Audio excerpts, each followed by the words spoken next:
Hi, Simon Jarrett here, and this is another licks, tips and tricks video. So this is LTT number 3. So today I thought I'd talk a little bit about chord voicings and perhaps a little bit of improvising using a combination of single notes and chords. Now basically what I'm going to talk about today is chords in the key of C major, so nothing too fancy there. And we're going to look at some very basic triads and how to organize them on the fretboard in some different ways. What I'm trying to do myself is try to sort of, for lack of a better word, unlock the fretboard and be able to negotiate it both for chords and for scales and soloing equally well, or at least that's a goal.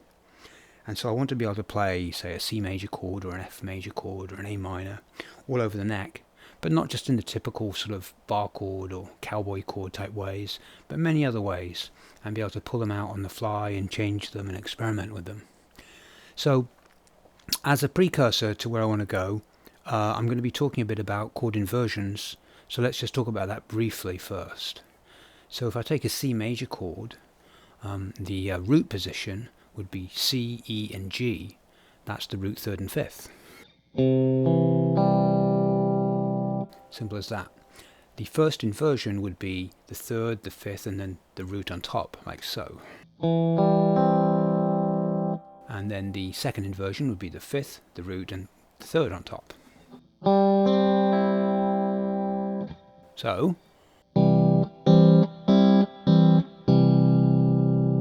of course on guitar we're used to just playing a C like this, but we can split it up into these different inversions. Now the inversions are kind of nice because once you kind of grasp that and you can see the different inversions and see the intervals, you can start to do it all over the fretboard. So maybe if you want to get better at these inversions, a simple exercise might be to play these inversions this way and also this way, I guess horizontally and vertically. So if I'm going up and down the neck, I might, for example, take, let's take the second inversion here. And then on the same set of strings, I'm going to now play the next shape, which will be the root position. And then the first inversion. And back to the second. So we have. Let's try that again.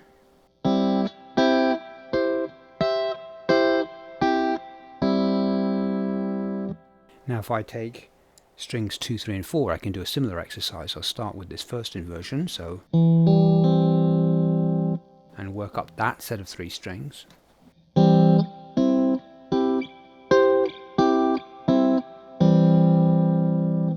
then the next set of strings. And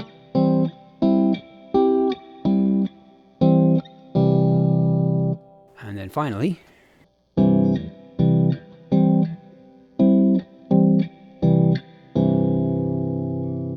so I've gone up and down the neck this way, and now let's go sort of this way as well. So maybe within this position,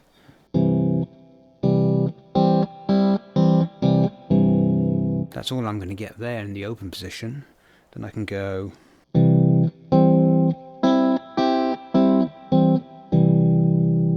and, excuse me, and finally,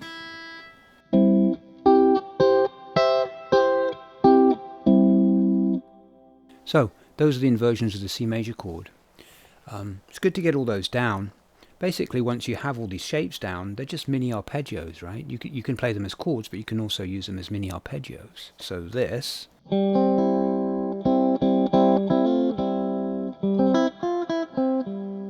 you can use it as a little soloing device. So you can always refer to these arpeggios to give you the essential notes of the chords or the harmony as it goes by. So knowing the chord shapes is both good for rhythm and for soloing, of course. Now, let's say we take a simple chord progression like, let's go C major, F major, G minor, let's go C major, F major, G major, and then A minor. And let's see if we can figure that out in a few different positions on the neck. So for example, let's take this little triad here. This is the first inversion.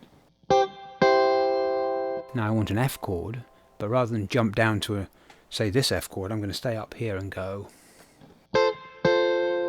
and the G,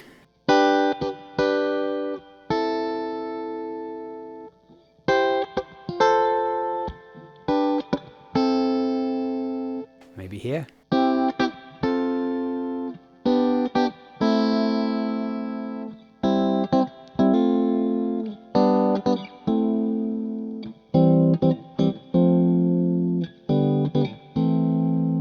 etc., etc. You get the idea.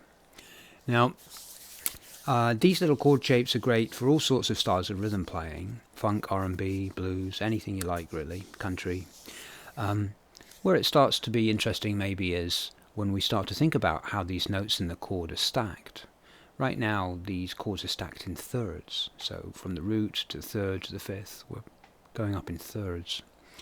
You get a more interesting sound perhaps, or a different sound anyway, by going, say, root and then fifth and then put the third on top. So that's this.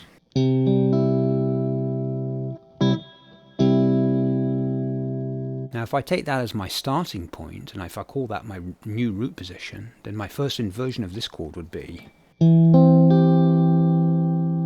So that's a third, a root, and a fifth on top. And then a fifth, a third, and a root on top. So.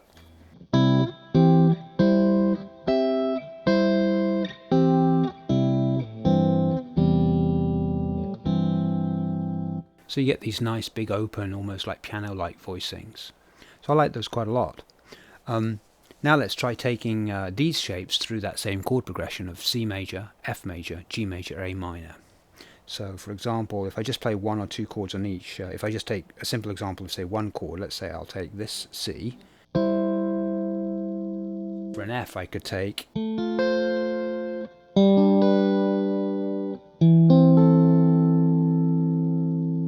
then maybe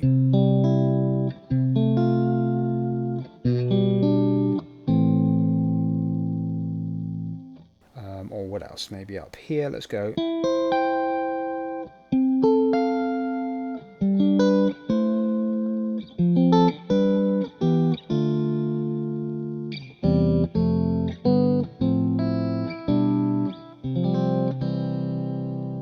So it's fun to start to connect these chords with little lines and single notes and some embellishments. You can even take these chord shapes and start to add extensions to them, even if you don't know the name of the extension. It's nice to know, of course, what all the intervals are. But I could take a C,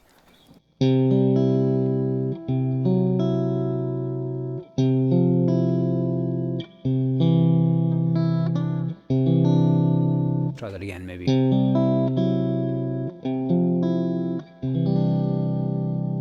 Or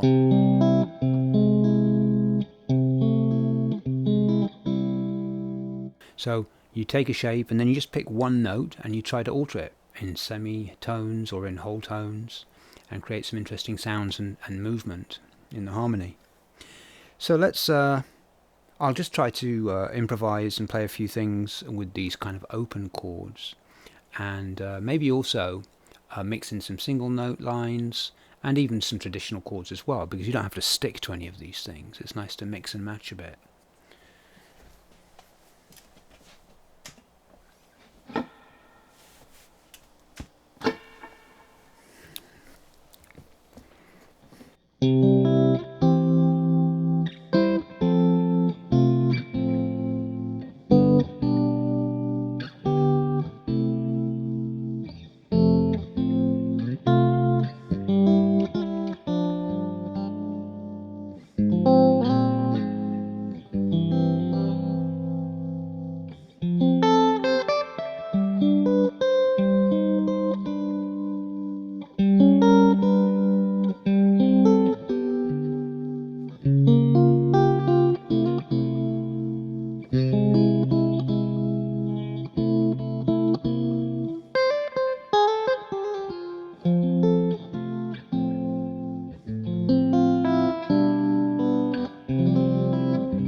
as I was mentioning before, you can add notes to these chord inversions. So for example, if I took a C like this, I could make it a C major 7 if I just find that B note. So here's one.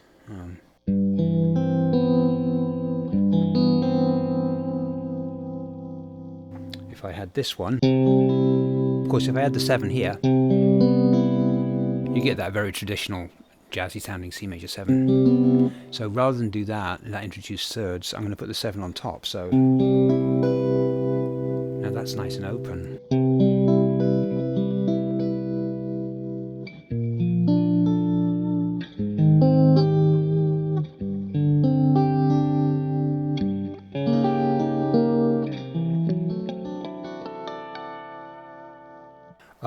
And you can do it, let's say I wanted to make a C dominant 7, so add B flat.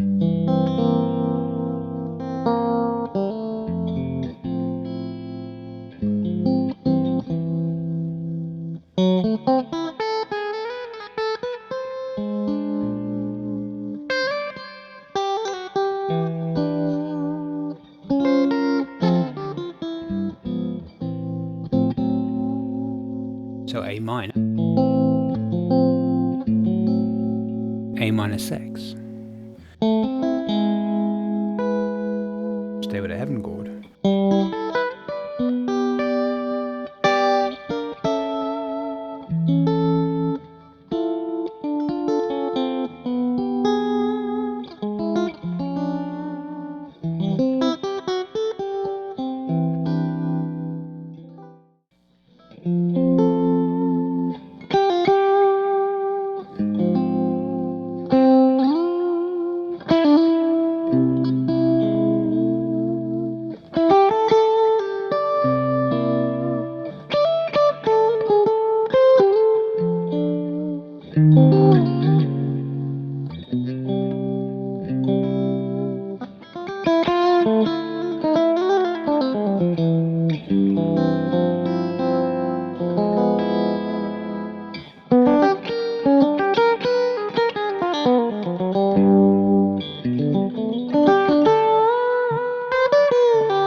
So let's talk a little bit about the 5-way switch on a Fender Strat and the tone control setup. So on most Fender Strats, the traditional setup is you have a volume control and you have 2 tones. You have a tone control for the neck and a tone control for the middle. One thing I find is that the neck pickup actually, I can get a nice sound quite easily. I have to work a little harder to get position 4 just dialed in just right. I find if I've got the neck pickup dialed in and it's got the tone I want, quite often if I go to position 4, it doesn't quite jump out the mix enough and it's a little bit too dark. It doesn't quite, perhaps it's because it's the pickups are, you've got a wider magnetic field here, whereas with a neck pickup it's a narrower one, but it seems actually brighter to me on the neck than position 4. So a couple of things we can do about this. So I've got a tone control for my neck pickup. Now, as I say, on a traditional Strat you've got a tone control for the neck and you've got a tone control for the middle. Now, even if you wind those tone controls right up to maximum, they're still in the circuit and you are actually losing just a little smidge of top end. Doesn't matter if it sounds good, of course, but what I'm trying to do is I'm trying to get a little bit more top end on position 4. Now you can use something called a no-load tone pot, and what that does is it removes the effect of the tone control completely when you turn the tone control right up to max. That's one option. I haven't done that here. I've just got a regular 250 Ka tone pot. Now one popular option is to do away with the tone control on the middle pickup, so that when you go to the middle pickup or position 4, that pickup has no tone control on it. However, for me that's still not enough, because when I'm in position 4, of course, I'm listening to both the neck pickup and the middle pickup. And while the middle pickup could have the tone control removed, the neck pickup still has a tone control in line, so it's still losing a little bit of top end there. So what I've done is I've arranged it such that I've got a tone control on the neck, and when I go to position 4, there's no tone control at all. And that would be actually the same for position 3 and for position 2. And then for position 1, the tone control is active again. I find that's a useful way to get a range of tones and allow positions 2 and 4 to jump out the mix a little bit better. Now, you can't really do this with stock 5-way switches. So there are some aftermarket switches you can buy that will do this though. I'm using something called a super switch, and it's a 5-way 4-pole switch, and it allows a whole variety of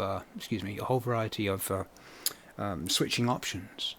So I'll put a link to a suitable switch in the description below, and you can check it out. Now, if you have a typical tone cap in your Strat, like a 0.1 or a 0.022, then the tone control obviously has a large effect straight away. So this kind of mod will make a real big difference, because if you go to the neck pickup and you roll your tone back a little bit, it'll be dark, and then when you go to position 4, it'll be quite a lot brighter.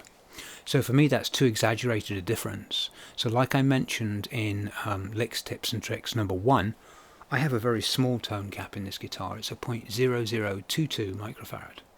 Very small. So it just takes off the top end and leaves the mids intact. And I like that on my neck pickup. I might put my neck pickup typically around 7, and it just shaves off a little bit of highs, makes it a bit smoother. And then when I go to position 4, I don't have to worry about that. It's out of the circuit, and position 4 is more lively and jumps out the mix a bit better. So let's have a listen to that. So tone pilot 7 on the neck.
Roll down the tone to about 2 or 3.